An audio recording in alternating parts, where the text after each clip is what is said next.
Bom dia, pessoal. Algumas pessoas estão deixando nos comentários muitas perguntas sobre o que significa o RCEPs. Estão falando que os seus processos estão nesse setor, certo? Então, olha só, o que significa? Unidade Regional de Cumprimento Emergencial de Prazos, o RCEP, certo? Que isso começou a valer a partir do dia 12 de julho de 2021, com os novos contratados a que se refere esta portaria, para analisar as tarefas colocadas nas unidades regionais de cumprimento emergencial de prazos, certo? E observadas as superintendências regional das regiões, agências do INSS das regiões onde as pessoas deram entrada aí nos seus processos. Então, o RCEP nada mais é do que a Unidade Regional de Cumprimento de Emergência de Prazos, certo?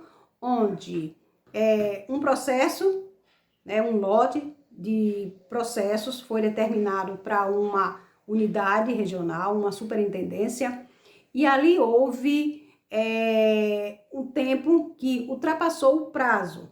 Por conta disso, tem essa nova norma que será analisada pelas centrais, que tem um prazo de 10 dias para analisar e dar o parecer final desses processos que ultrapassaram aí, que transbordaram, segundo o INSS, a quantidade de processos e o tempo máximo, que é de 30 dias ou 90 dias, certo? De acordo às novas regras aí do INSS. Então, vejam vocês o que de fato diz esta lei, esta portaria, e o que fará esses servidores aí com esses processos, tá bom? Eu vou falar aqui sobre a portaria 907 do dia 7 de julho de 2021, que foi publicado no Diário Oficial da União no dia 9 de julho de 2021, sobre as condições dos novos contratados que estão participando aí desses análises, certo? Portaria de número 907 do dia 7 de julho de 2021, disciplina a atuação dos contratados temporariamente para o grupo E1, na forma do edital aí do dia 24 de março de 2020, certo? Capítulo 1, ou artigo 1, disciplina a situação dos contratados selecionados para o grupo E1 por meio do edital de chamamento público seletivo simplificado, que isso aconteceu no dia 24 de março de 2020 e começou esse tipo de trabalho a partir do dia 12 de julho agora de 2021, certo? Os agentes que trata-se do capítulo deverão atuar exclusivamente nas análises e conclusão e a realização de todos os atos necessários para o reconhecimento inicial de direitos e benefícios administrado pelo INSS, certo? Esses contratados desempenharão as atividades na modalidade à distância, no caso do teletrabalho, sendo a Agência Previdência Social, a APS, indicada no ato da inscrição, a referência para a definição da subordinação, localização e funcional e comparecimento, convocações para eventuais atividades presenciais, certo? Isso se trata aí para os servidores, certo? Agora, olha só, os contratados, no artigo 3, os contratados compõem a equipe local de análise do benefício ELAB, de respectiva gerência executiva de vinculação, submetendo-se a couber ao dispositivo na portaria 1182 do dia 20 de novembro de 2020, certo? Então, olha só, da fila de análise, a partir do dia 12 de julho de 2021, Os contratados que se refere a essa portaria deverão analisar tarefas alocadas nas unidades regionais de cumprimento de emergencial de prazo, as URCEPs, certo? Que está anexo nessa portaria 1310, do dia 11 de junho de 2021, observada a Superintendência Regional SR de Vinculação, a agência da região onde você deu entrada no seu requerimento. As superintendências deverão adotar os procedimentos para cumprimento de disposto no capítulo adequado, perfis, acesso a todos os contratados e a sua subordinação para atuar, inclusive nas tarefas que se refere esta portaria. Os contratados terão 30 dias para concluir a conclusão das tarefas sobre a sua responsabilidade alocada nos repositórios do órgão local OL, que é o órgão agência local, podendo este ser prorrogado por igual, no caso, mais 30, uma única vez. Se dentro de 30 dias esse servidor não teve condições de avaliar esse lote, esse processo, terá mais 30 dias para que ele possa fazer isso, certo? Transcorrido o prazo estabelecido, as tarefas ainda pendentes de conclusão serão retribuídas para a fila das SEABs ou URCEPs, conforme o caso. Fica vedada a distribuição de novas tarefas para repositório do órgão local AOL.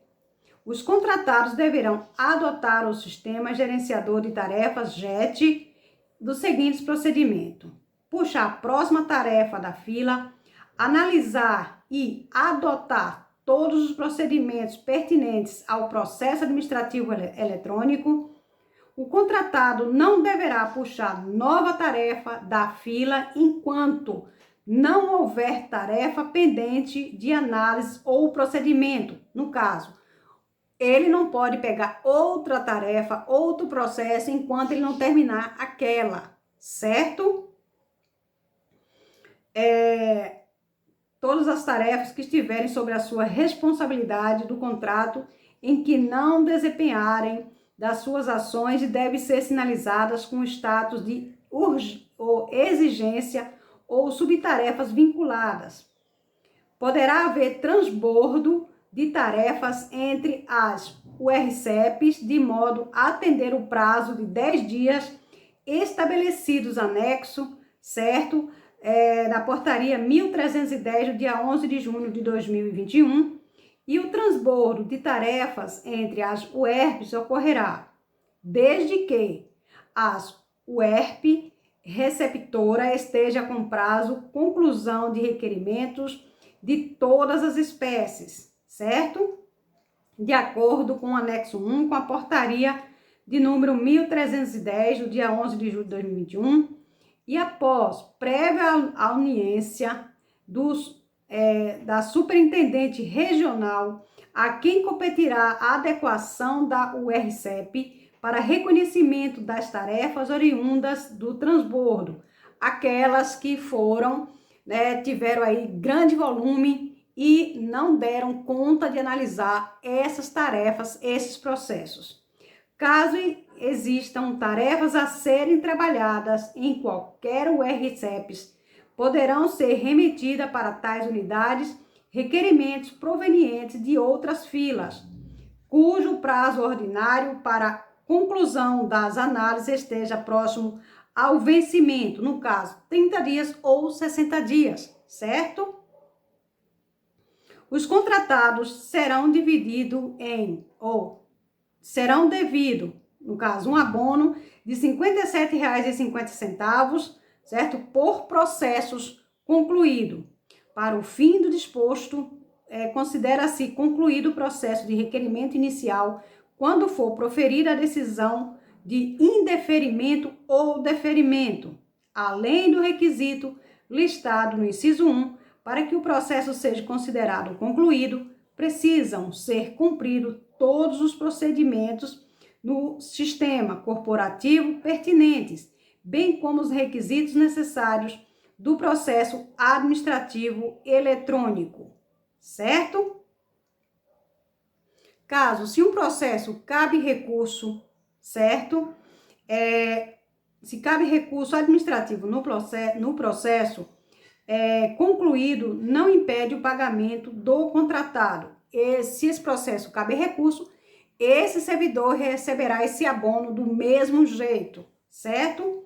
Para fins de apuração dos critérios definidos neste artigo, não se considera concluído os processos quando ensejar o tratamento de críticas no sistema corporativo, houver mudanças para os status exigência ou se houver necessidade de adoção de providências administrativas prévias ao indeferimento ou deferimento deste pedido, a quantidade de processos concluído pelo contratado será registrado no JET e monitorado pelo DIRBEM, por meio de cruzamento de informações gerenciais do sistema corporativo de benefícios do INSS e demais fontes necessárias.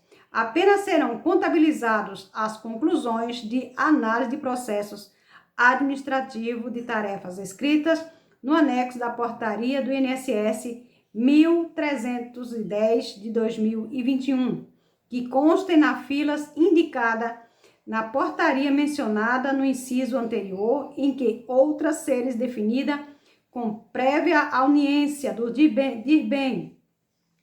As tarefas elencadas desta portaria disponibilizará o direito da gestão de pessoas da administração DGPA até o 5º dia de cada mês as informações necessárias para identificação do contrato do valor devido referente à competência anterior para o pagamento de subsequente do mês. Isso está falando do abono deste segurado, que é no valor de R$ 57,50, certo?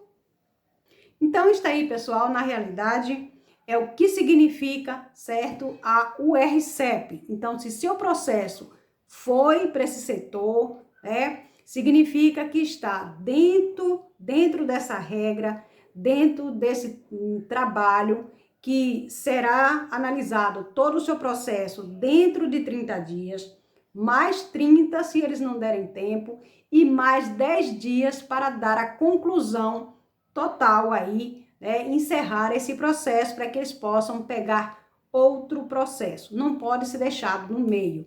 Se teve exigência, vai para o setor de exigência, se for indeferido e se for deferido, mas tem que terminar esse processo, tá bom?